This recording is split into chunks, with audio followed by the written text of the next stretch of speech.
சாட்டை துருவன் வீட்டுக்கு வந்து அவங்க ஆட்கள் மிரட்டுறதா ஒரு பதிவு போட்டிருக்காரு. அது என்ன விமர்சனம் பண்ணா என்ன தப்பு? எதுக்காக அமமுக இந்த மண்ணில் நடக்கக்கூடிய ஏதாவது ஒரு சிக்கலுக்கு அமமுக தரையிறங்கி போராடி இருக்குங்க? சொல்லுங்க. எல்லாம் வந்து ஜெயலலிதா வந்து அடிச்ச கொள்ளையில வந்து பாத்தீங்கன்னா வந்து அவங்க முதுகு பின்னாடி உட்காந்து சாப்பிட்டு தின்னு தித்த கூட்டம் தானே இது. இப்போ உதாரணம் தந்தி டிவினா நேராக என்ன செய்வீங்க? நேராக வந்து தந்தி டிவி வந்து உரிமையாளர் எங்கே இருக்கிறாரு, இல்லை அதோட வந்து யார் ஆசிரியர் சொல்லிப்பட்டு அவர் வீட்டான போய் முற்றுகையிடுறா. அதில் நான் பார்த்தேன் அந்த காணொலியில் ஒரு 20 பேர் வீட்டான போயிட்டு நின்று அவங்க கட்சி நபரே கிடையாது, நல்லா தெரியுது. சவுக்கு சங்கருடைய இதுலேயே நம்ம பார்த்தோம் வந்து கொண்டு போய் அவங்க அம்மா இருக்கும்போது கொண்டு போய் அவங்க வந்து வீட்டில் அந்த மலத்தை ஊற்றுறது இதெல்லாம் வந்து நடக்கும். எதையுமே நம்ம வந்து இதெல்லாம் ஆதரிக்க முடியாது. தலைமுறை வர வயசாக ஓடி போயிட்டு தலைமுறை அப்படியே போட்டாங்க, செய்தி போட்டாங்க. அதே ஊடகமே இந்த யூடியூபே என்ன சொல்லிச்சு, காந்தராஜ் தலைமறைவுன்னு போட்டாங்க. அரசியல்னு வரும்போது பார்த்தீங்கன்னா இந்த மாதிரியான சில தற்புதிகள் வரலாறு தெரியாதவன் இப்படிலாம் பேச தான் செய்வான். நான் என்ன சொல்றேன், நீ தனியாக கூட கட்சி தொடங்க, ஆனால் கட்சி தொடங்கிட்டா உன்னை விமர்சிக்கவே கூடாதுன்னு சொன்னால் எப்படி சார்? டிடிவி பண்ணுறது ஜமீன் அரசியல். நாங்கள் சொல்கிறதா நீ எழுதணும், நாங்கள் சொல்கிறதா நீ பேசணும், நீ வந்து பார்த்தீங்கன்னா நாங்கள் சொல்கிறதா நீ பதிவேற்ற மூலமாக. இதுக்கே சாட்டை துறைமுருகன்ட்ட மன்னிப்பு கேட்கணும் டிடிவி. அரசியல் கட்சி நடத்துறதுக்கு டிடிவி தினகரனுக்கு தகுதி இல்லை.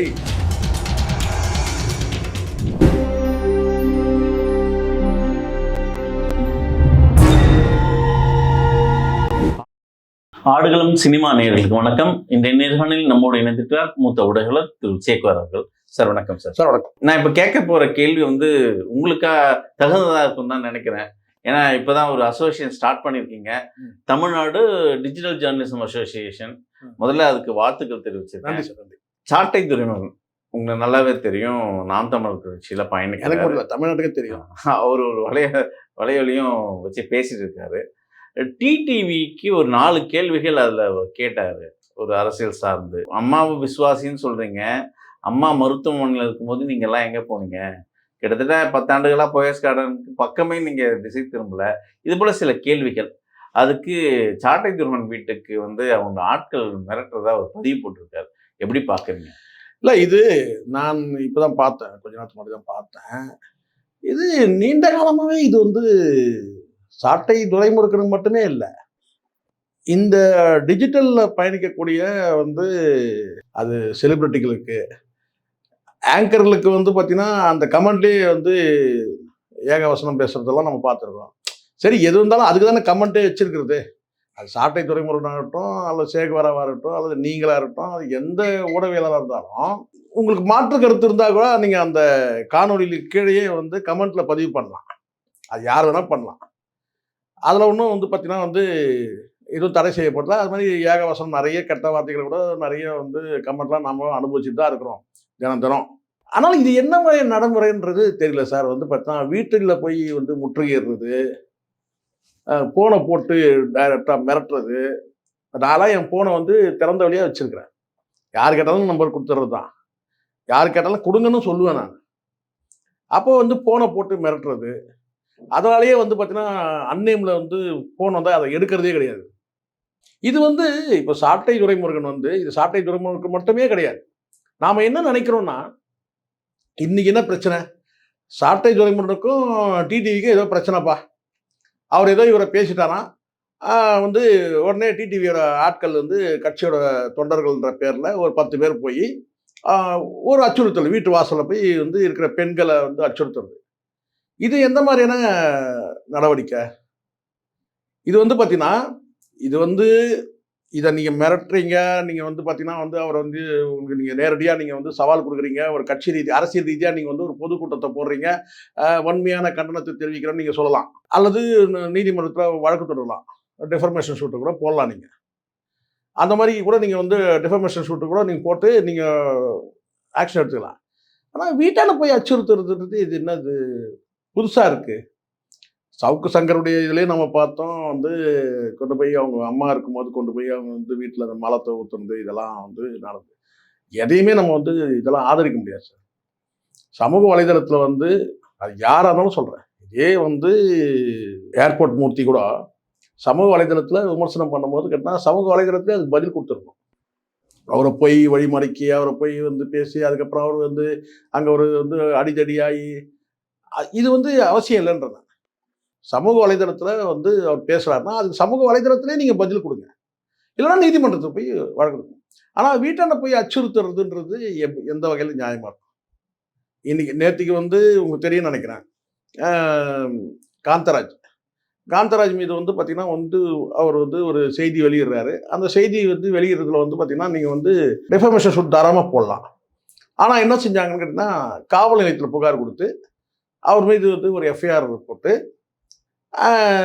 அவர் வந்து காந்தராஜ் தலைமறைவுலாம் போட்டாங்க.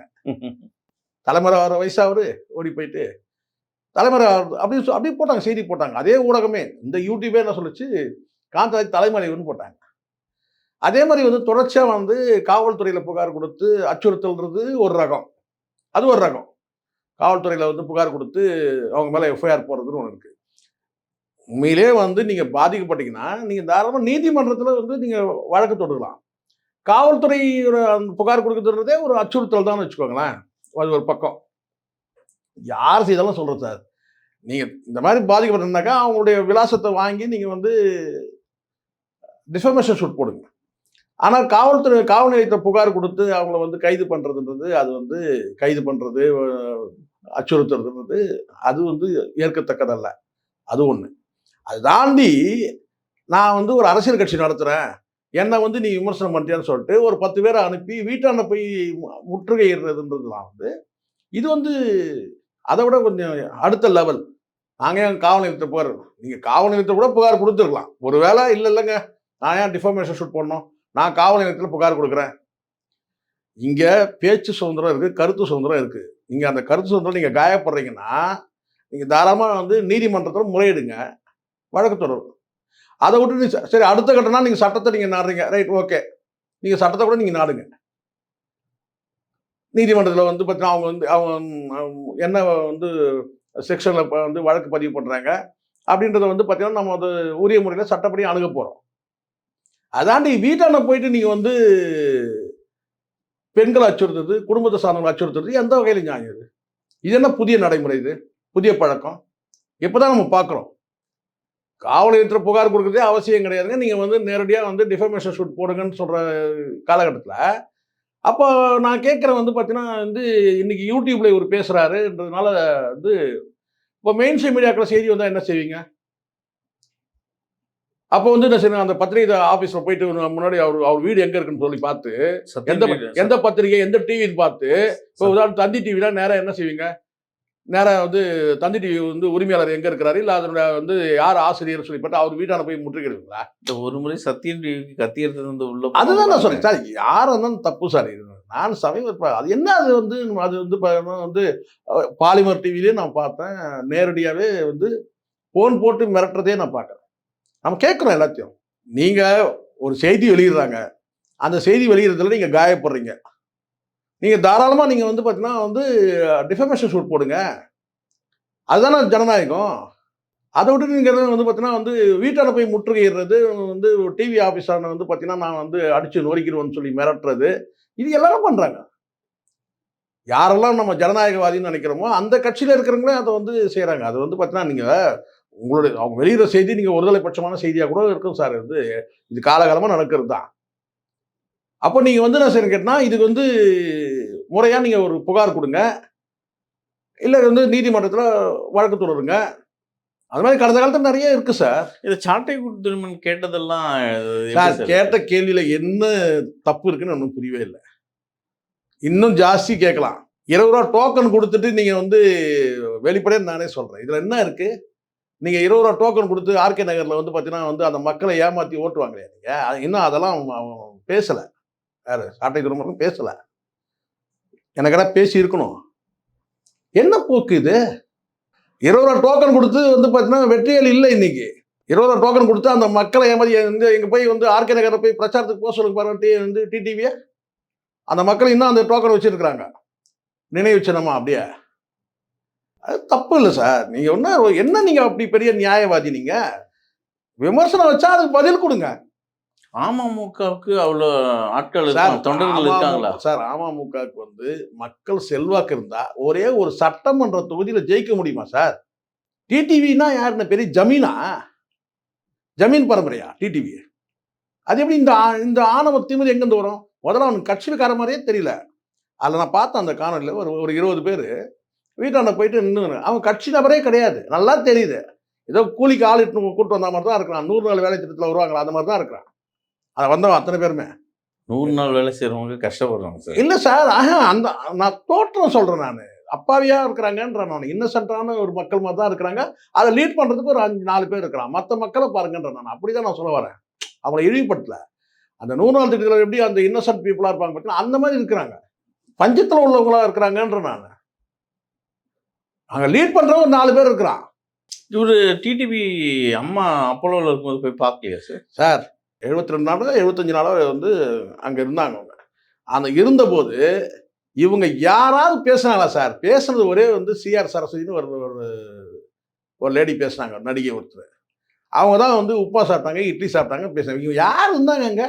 யார் பேசுனாங்க? சும்மா வந்து இப்போ டிடிவினா நான் ஜமீனா நான் கேட்குறேன். இல்லை வேற எதுன்னு கேட்டால் வந்து அவங்க அப்பா வந்து டிடிவியோட அப்பா வந்து கேட்டால் வந்து ஏதாவது சுதந்திர போராட்ட தியாகி அவரு சொல்லுங்க, ஃப்ரீடம் ஃபைட்டர் அவர் அவங்க அப்பா.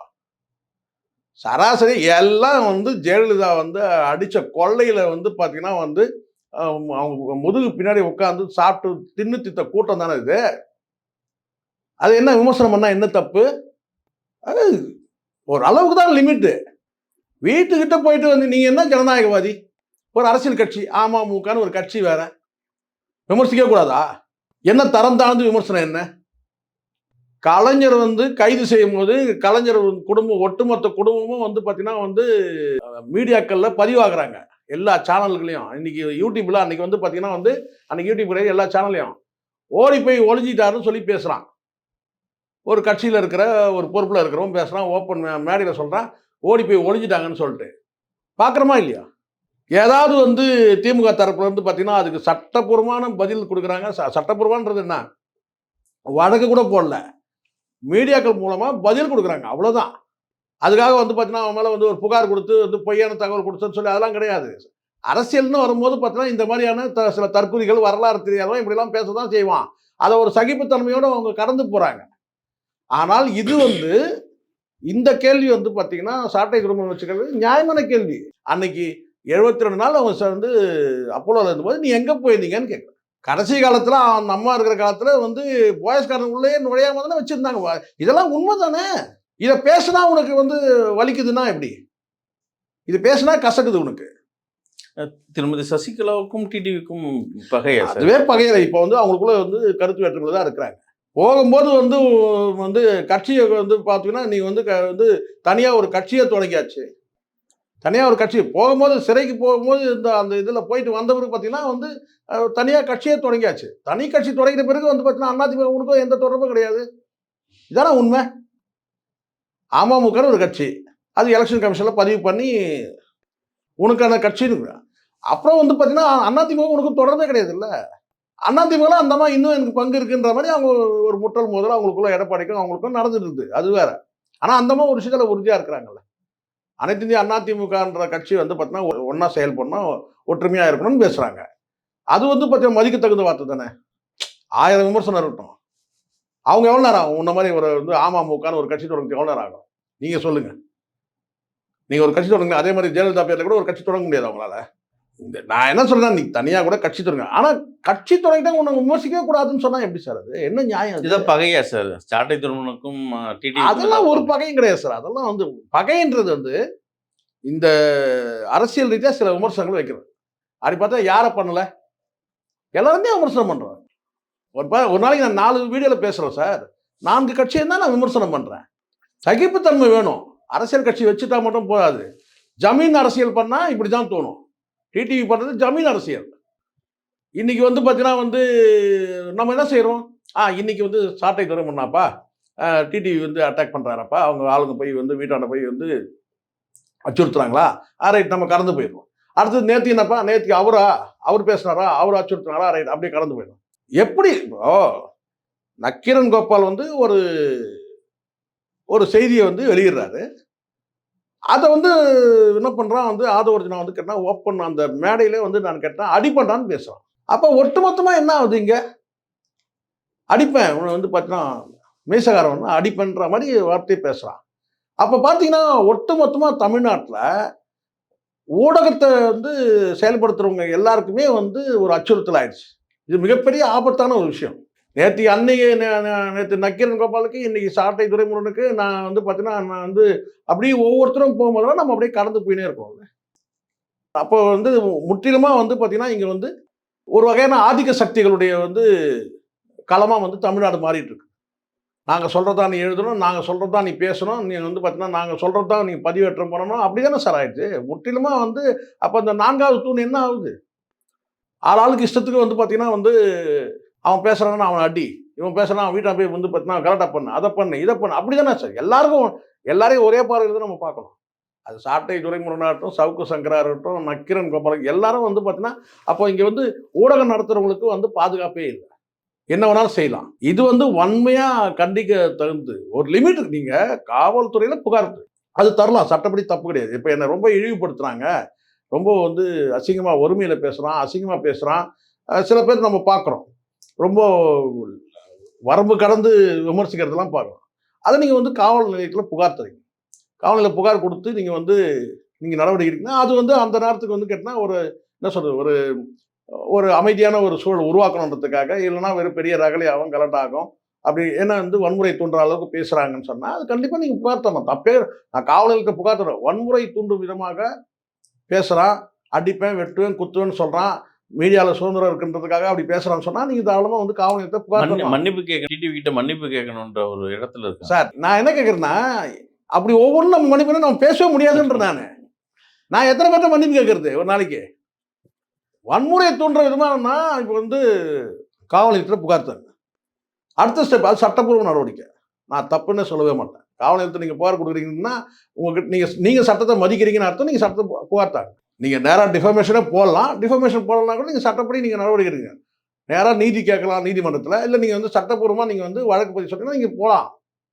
ஆனால் இதெல்லாம் நான் பண்ண மாட்டேன். நீ என்ன பேசிட்டியா, இதை பார் நான் பார் ஒரு 10 கட்சிக்காரனை அனுப்புகிறேன் பார், என்ன பண்ணுறேன் பார், அப்படி தானே சார் இருக்கு. சவுக்கு சங்கர் நடந்த விஷயத்துல நான் சொல்லிட்டேன், அப்பா யாருக்கோ நடந்தது அப்படின்னு சொல்கிறேன். ஆனால் அந்த நிமிஷத்தை கூட சாட்டை வந்து பார்த்தீங்கன்னா அது தப்புன்னு சொல்லி வந்து பேசணும் பார்த்தோம். எல்லாருமே அதை வந்து மாரிதாஸ் உட்பட மாற்று கருத்து உள்ளவங்க அத்தனை பேருமே கேட்டால் சவுக்கு சங்கர் வீட்டில் வந்து அந்த மலம் வந்து கொட்ட விஷயத்தில் கண்டிச்சாங்க. நானும் பேசினேன். இல்லைண்ணா அதுக்கு அடுத்தது வந்து கேட்டால் இது என்ன பழக்கம், இது அடுத்தது வீட்டாண்ட போய் வந்து ஒரு 10 பேரை கூப்பிட்டு போய் 20 பேரை கூப்பிட்டு போயிட்டு உண்மையாக கட்சிக்காரங்க மாதிரியே தெரியல, நமக்கே தெரியல, நல்லா தெரியுது. அப்பாவிங்களை கொண்டு போயிட்டு வந்து மன்னிப்பு கேட்கணும். உண்மையிலேயே வந்து சாட்டை பேசுறது வந்து மிகப்பெரிய ஒரு கொதிப்படைஞ்சா இருக்கா அந்த கட்சிக்கார அந்த ஒரிஜினாலிட்டி தெரியும். இவங்க போன அத்தனை பேரும் வந்து அமமுகலேயே ஒரு டுபாகூர் அமமுக வந்து சார்ந்த தொண்டர்களாக தான் இருப்பாங்கன்னு நான் நினைக்கிறேன். வேற உச்சபட்சம் நான் அதான் சொல்லணும். அமமுகவே வந்து ஒரு டுபாகூர் கட்சி தான் வச்சுங்களேன். ஏன்னா வந்து 20 ரூபா டோக்கனு தானே உண்மை. 20 ரூபா டோக்கன் வந்து இப்போ வந்து பிளாக் டிக்கெட்டு, லாட்ரி டிக்கெட்டு இப்படி தான் போகுது. நம்ம அரசியல் ரீதியாக நீங்கள் போய்க்குங்க, இதெல்லாம் விமர்சனம் வரும். யாரை விமர்சனம் பண்ணல? கலைஞர் விமர்சனம் பண்ணலையா? கடந்த காலத்தில் எம்ஜிஆர் விமர்சனம் பண்ணலையா? ஜெயலலிதா விமர்சனம் பண்ணலையா? எல்லாரும் தான் மோடியை விமர்சனம் பண்ணலையா? அரசியல் ரீதியாக விமர்சனம் வந்தால் அதை எதிர்கொள்றதுக்கு திராணி இருக்கணும். அதை விட்டுட்டு கேட்டால் நான் ஒரு 20 பேர் அவங்க வீட்டை ஆளை அனுப்பு, இது தப்பு இல்லை. இதுக்கே வந்து பார்த்தீங்கன்னா சாட்டை புகார் கொடுத்தா சொல்கிறாங்க. அந்த புகார் அடிப்படையில் வந்து பார்த்தீங்கன்னா வழக்கு பதிவு பண்ணலாம். சட்டம் தான் சார் நீங்கள் எல்லாரையும் நம்ம வழி நடத்துது. சட்டத்தை தாண்டி யாரும் கிடையாது. சட்டம் இருக்குது, காவல் நிலையம் இருக்குது, புகார் கொடுங்க, நீதிமன்றம் இருக்குது, முறையிடுங்க. ஒரு 10 பேரை வந்து பார்த்தீங்கன்னா நான் வந்து ஆர்ப்பாட்டம் பண்ணுறேன், கண்டிக்கிறேன்னு சொல்லிட்டு நீங்கள் நேராக போய் அச்சுறுத்தல் தானே பண்ணுறீங்க. அப்படியே நீ போனால் கூட என்ன சார், நான் வந்து சாட்டை ஆஃபீஸ் எங்கே இருக்குன்னு சொல்லிட்டு ஆஃபீஸான நீ முற்றுகையிட்டுனா கூட சொல்லலாம். நீங்கள் இது அரசியல் நடவடிக்கைங்க நாங்கள் அப்படின்னு நீங்கள் சொல்லலாம். அது தப்பு தான். ஆனாலும் வந்து பார்த்தீங்கன்னா வீட்டில் போகிறதுன்றது என்ன கருத்து அறிவு இருக்கா நான் கேட்குறேன். அரசியல் கட்சி நடத்துறீங்க, அறிவு இருக்கா உங்களுக்கு? நாளைக்கு வந்து பார்த்தீங்கன்னா நீங்கள் வந்து ஒரு மாற்று கருத்து இருக்குது இன்னொரு கட்சிக்கு, நேராக டிடிவி வீட்டில் போய் நின்றுடலாமா? தப்பு இல்லை அது.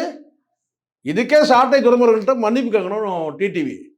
நாளைக்கு நீங்கள் ஒரு மாற்று கருத்து இருக்குது சார், இன்னொரு கட்சி நீங்கள் சாடுறீங்க சார், அப்போ நேராக வந்து போய் வந்து கிளம்பி நான் கேட்டால் டிடிவி வீடியோ எங்கே பாருக்கு? ரைட், நேராக டிடிவி வீட்டில் போயிட்டு இல்லை நாளைக்கு ஒரு வீடியோ அனுப்புவார், நான் அனுப்பலை அது என்னோட கட்சி ரொம்ப தொண்டர்கள் தப்பு, கண்டிக்க தகுந்தது.